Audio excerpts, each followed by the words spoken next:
កងឆាខ្ទឹមសមកមុខនេះគឺជាចំណងចំណូលចិត្តរបស់កូនរបស់ខ្ញុំនិយាយពីថាបើបានប៉ុណ្ណឹងវិញញ៉ាំតន់តែលឹកដៃហ្មងហើយថ្ងៃហ្នឹងទិញបានបកងធំហើយតម្លៃរៀងធូរថ្លៃទៀតសម្រាប់ការសម្អាតបកងគឺខ្ញុំយកវាមកកាត់ព្រុយចាញ់បែបនេះហើយអាដៃវិញវិញហ្នឹងខ្ញុំយកវាមកកាត់ជាកង់បែបហ្នឹងបងអាចមើលបាន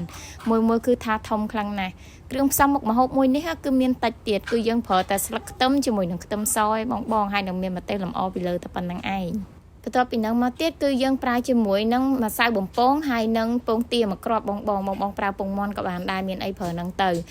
ឡូវយើងមកចាប់ផ្ដើមនៅគោះនៅពងទារបស់យើងចូលចានមួយហើយដាក់ជាមួយនឹងម្សៅឆាវាឲ្យសព្វដើម្បីយកមកលាបជាមួយនឹងបកងរបស់យើងយកទៅបំពងណាសម្រាប់ការលាយនឹងដែរបងបាច់បន្ថែមទឹកទេដោយសារបកងសបកវាល្អកាលណាយើងលាយម្សៅនឹងវារាវពេកវាអត់ខាំជាប់ជាមួយនឹងសបកបកងរបស់យើងទេអញ្ចឹងដាក់ឲ្យវាខាប់ប៉ុណ្ណឹងមកគឺបានហើយអញ្ចឹងយើងចាប់ផ្ដើមចាក់បកងចូលដាក់ទាំងដៃទាំងជើងវានឹងចូលអស់មក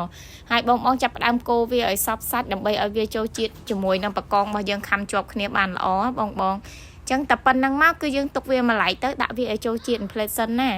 ហើយវីដេអូនេះទទួលបានការ sponsor ដោយថ្នាំដុសធ្មេញ Vicker Doctor សម្រាប់បងណាដែលមានបញ្ហាអញ្ចាញធ្មេញបងអាចរើសយកថ្នាំដុសធ្មេញប្រភេទនេះបានដោយសារមានសារធាតុឬឈើដែលផ្សំឡើងពីថ្នាំបុរាណចិនផ្សេងហើយឥឡូវនេះគេកំពុងតែមាន promotion free 30 ក្រាមទៀតបងអញ្ចឹងចំណុះវា120ក្រាមឥឡូវគេ free 30 ក្រាមទៀតឡើង150ហើយណាហើយសម្រាប់ការប្រើប្រាស់វិញខ្ញុំធានាជូនបងថាគុណភាពល្អមែនទែនព្រោះខ្ញុំគឺបានតេស្តខ្លួនឯងតែម្ដងសាច់ថ្នាំដុសធ្មេញខាប់ល្អដុសពពុះច្រើនហើយសម្អាតមាត់មានក្លិនប្រហើរល្អមែនទែនជាពិសេសជាងគេគឺជាថ្នាំនឹងតែម្ដងជួយទៅការពារអញ្ចាញធ្មេញឬធ្មេញបងទាំងអស់គ្នាណាឥឡូវយើងចូលមកធ្វើការឆាបកងរបស់យើងតែម្ដងយើងដាក់ខ្លាញ់ឲ្យច្រើនតិចទៅប្រេងសណ្ដែកក៏បានខ្លាញ់ក៏បានដែរបងហើយចាប់ផ្ដើមដាក់បកងយើងដើម្បីបំពងកន្លែងបំពងនេះយើងប្រើភ្លើងរៀងខ្លាំងតិចទៅព្រោះអីដើម្បីកុំឲ្យសាច់បកងខាងក្នុងហ្នឹងវាឆ្អិនខ្លាំងពេកកាលណាវាឆ្អិនខ្លាំងពេកយើងនៅយកទៅឆាម្ដងទៀតវាធ្វើឲ្យឆ្អិនជ្រុលអញ្ចឹងយើងដាក់ភ្លើងឲ្យរៀងខ្លាំងដើម្បីឲ្យសបកបកងរបស់យើងនេះវាខាំជាប់ជាមួយនឹងពងរបស់យើងដែលយើងបានលាយជាមួយនឹងម្សៅបំពងមិញបងហើយបន្ទាប់ពីយើងបំពងវាទាំងអស់ហ្នឹងគឺខ្ញុំបំពងម្ដងតិចហើយដាក់ដៃបកងចូលដែរបំពងវាធ្វើបែបហ្នឹងឲ្យអស់ទៅបងបន្ទាប់ពីនៅមកទៀតគឺអត់មានអីទេយើងមកលីងខ្ទឹមសឈ្មោះថាឆាបកងខ្ទឹមសបងដាក់ខ្ទឹមសឲ្យវាច្រើនទៅវាឆ្ងាញ់ខ្ទឹមសហ្នឹងយើងបំពងកុំឲ្យវា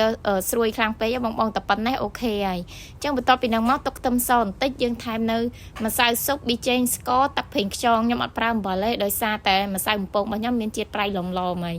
ចឹងខ្ញុំដាក់តែប៉ុណ្្នឹងមកកូរវាបញ្ចូលគ្នាត្រង់នេះបងប្រើភ្លើងហឹមណាកុំប្រើភ្លើងខ្លាំងពេកកាលណាតែយើងប្រើភ្លើងខ្លាំងពេកវាប្រកាសជាខ្លោចហើយអញ្ចឹងយើងចាក់គល់ខ្ទឹមយើងចូលមកហើយចាក់បកងចូលកូរវាប្រហែលជា2នាទីដើម្បីឲ្យគ្រឿងផ្សំទាំងអស់ហ្នឹងវាខាំជាប់ជាមួយនឹងបកងរបស់យើងជាមួយនឹងម្សៅបំពងដែលយើងបានបំពងហ្នឹងណាហើយកន្លែងនេះក៏យើងត្រូវនៅតែរក្សាភ្លើងតិចដដែលទេ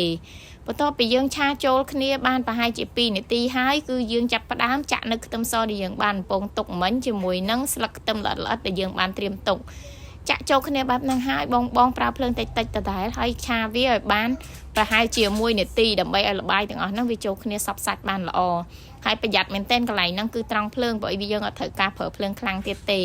សម្រាប់ការរៀបដាក់ចានធ្វើមិនក៏បានដែរបងតែសម្រាប់ខ្ញុំដាក់ដៃបកងនៅខាងក្រោមហើយខ្ញុំរៀបបកងជារង្វង់បែបហ្នឹងដើម្បីឲ្យស្អាតតែប៉ុណ្្នឹងឯងតែបងរៀបមិនក៏បានដែរនេះគ្រាន់តែខ្ញុំធ្វើដើម្បីឲ្យវាល្អមើលតែប៉ុណ្្នឹង